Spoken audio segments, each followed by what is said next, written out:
Hi, this is Jeff Nelson, former New York Yankee. This is Jim on Base.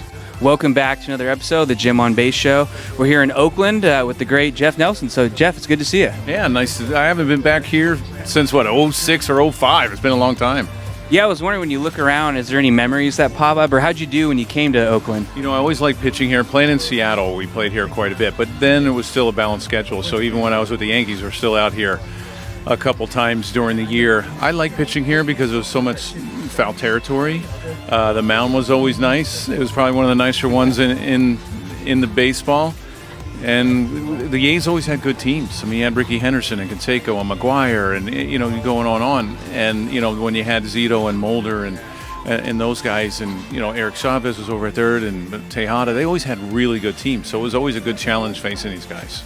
Yeah, I imagine no easy battles, right? You can't mow anyone down necessarily. It's going to be tough. Right. And you know, they always were well managed. I mean, Tony La Russa was out here for years, so they're always well managed. And then Bob Melvin had some success here as well. I remember when these stands and all that stuff weren't here in the early '90s when I first started, when it was all open.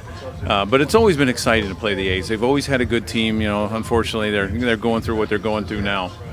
Well, it's good to see you, too. I looked at you in the clubhouse and did a double take because I was telling you didn't have the mustache. No, sir. I shaved that thing off like a couple years after I retired, and I have 4 girls, and I asked them, I said, hey, do you ever notice anything different about Dad? And they're like, oh, no. I'm like, I shaved my mustache off. Yeah. And they're like, what? We didn't even know. I'm like, why? That's just how much they pay attention to me.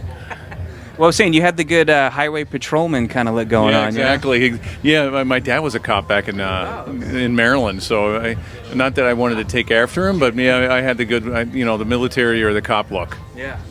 Well, it makes you wonder, too. You have 4 daughters, so I guess you have 1 World Series ring for each kid, right? Yeah, exactly. I was fortunate enough to get there 5 times. We lost against the Marlins in 03, so 01, I was in Seattle. And we got beat by the Yankees, but then we won those 3 in a row in 98, 9, and 2000, and again in 96. So 2000, we clinched it here in the division series, so that was exciting. Well, what do you do with the rings? Are they on lockdown, or do you display them at all? Safe deposit box. I break out the 2000 one only if I'm in New York because I have a lot of Met fans that are friends, and so I kind of like to rub it into them every once in a while. That's fine. And you're living in Florida right now, right? So what have you been up to in retirement when you reflect back on being away from the game? Yeah, I've ever since I always wanted to get into broadcasting, even when I played, and I did a radio show in Seattle, even while I was playing. And I wanted to do it. I went into work with MLB.com. I worked there for a number of years. And then this is my 8th season. I do broadcasting for the Marlins and also with the Yankees. So, you're still in the game. It's just you don't have to worry about injuries anymore. And you don't have to worry about icing your arm after. And you just sit up there and watch these guys and talk about how these guys are playing. And you can probably hit the golf course more, right? Exactly. I don't have to worry about being to the park at a certain time. You can golf in the morning and not have to worry about wearing yourself out. Are you a good golfer, though, or how's the game? I do okay. You live in Florida, you almost have to be. But I like having fun. I play pretty well, but at the same time, I don't take it too serious. Yeah. That's probably the key, right? Yeah. I mean, that's why, some guys take it really serious. I just have a few drinks or whatever on the course and have fun, hit around, and decent enough to not get too frustrated. Yeah. Just call 4 a couple times and then call it a day. Yeah. Well, we were talking yesterday, and you said you're kind of getting the itch to maybe go back to New York, or? Yeah, I miss the excitement. I mean, New York is always a great place. I lived there for 3 years before I moved back down to Florida. My oldest daughter was in Florida. Now she's moving to Philly, so it's probably not a whole lot of reason for me to be in Florida. And I think I'll go back to the city. I don't miss the cold. That's the only thing I don't like. I like warm weather year round. But just the excitement. I mean, you just show up at a place or one of your, a restaurant, and just odd things happen. And then odd things and exciting things don't happen too often in Florida.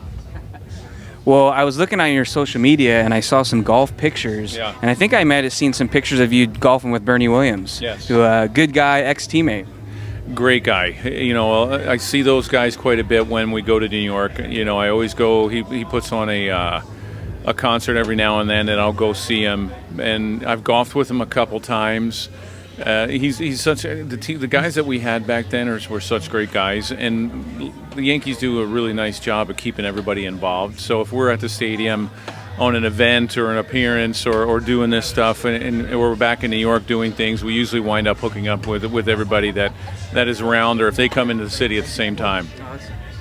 Well, another guy, ex-teammate of yours, Boomer, David Wells, he's a friend of the show. Yeah. I heard him, and I know that David Cohn's in the broadcasting booth now for the Yankees. Yes. So did you ever hit the town with those guys? Because I heard they're quite the riot. Let's see. I don't know if I've ever hit the town with them, because I don't know if I could hang with them. That they are veteran guys. They're veterans on hitting the town. So, but I have had a few drinks with them on occasion when we played. I mean, but they're great guys, great teammates.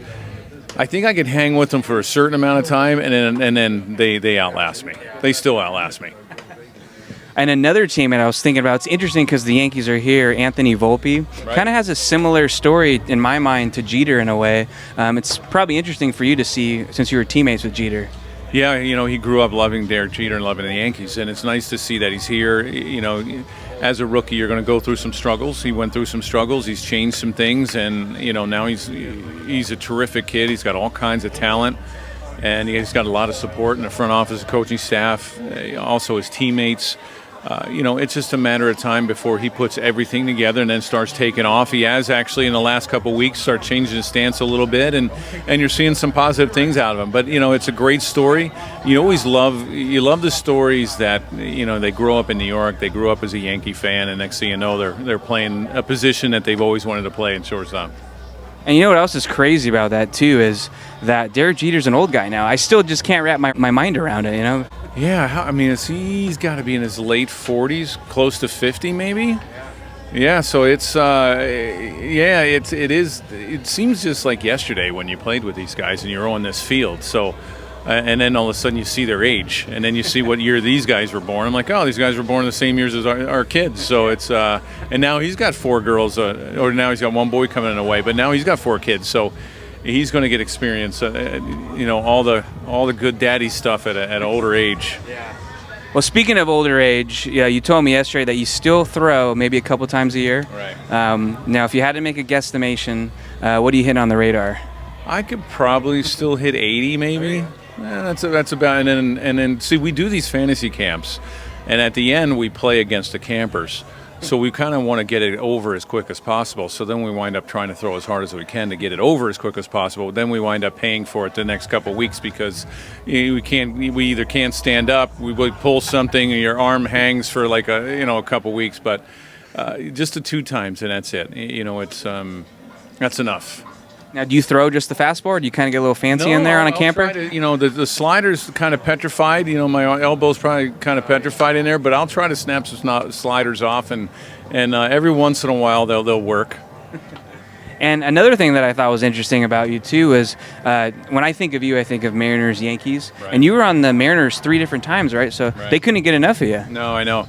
I lived out there even when I played with the Yankees, I lived out there for 20 years. So it was one of those things, if I couldn't play in New York, then I always wanted to play in Seattle. And 13 of the 15 years that I played were between those 2 teams. So, if I ever had a chance, then I was always going to Seattle. And I went back to New York twice, Seattle 3 times. So it was just a place that you feel comfortable, and you had a lot of great teammates, a lot of great friends still out there. So, and plus my kids were growing up out there, so I was like, okay, I can be close to home. And when you see like today's game, there's a lot of bullpen guys that start the game, or they do bullpen games. Was there that much of that when you were playing? And do you kind of wish maybe you could start the first 1 or 2 innings? No, I was happy to pitch late in the ball game. That's one of the reasons why I probably was a reliever, because I was a starter all through the minor leagues and then never really made it and never did really well. So they said, okay, we're going to make you a bullpen guy. But we never had that. We never had a bullpen day where a bullpen guy started. I think there was only one time that we had to do it, and I think Mike Stanton wound up starting the game, went 3 innings, and then another reliever came in behind him. But we had starters. We had 5 starters, and those guys went deep in the game. The pitch count wasn't as looked upon as it is now. Guys are going 115, 125 pitches and pitching every 5 days. Now it's a little different. So, they watch them maybe a little bit more careful, and I don't know if that's the greatest, because you see more injuries nowadays than you did back then. But it's a different game now. Yeah, definitely. And when I like having retired guys on, it's fun to ask them about their call-up story. So what do you remember about your story? Well, it was '92, and went to big league camp. I got sent down the last day, and then I went to AAA with Calgary, and the Mariners were in Milwaukee, and then they went into Chicago.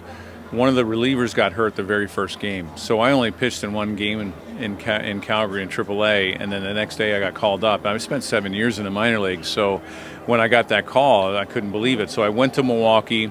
We finished up that series. I didn't pitch there, and then I went on and went to Chicago, and that's where I made my first big league appearance. I mean, you're facing Frank Thomas and Steve Sachs and guys like that, and it was pretty incredible. I mean, you wait a long time to get there, and then you finally get there and says, okay, I'm not leaving. I want to make sure that I stay.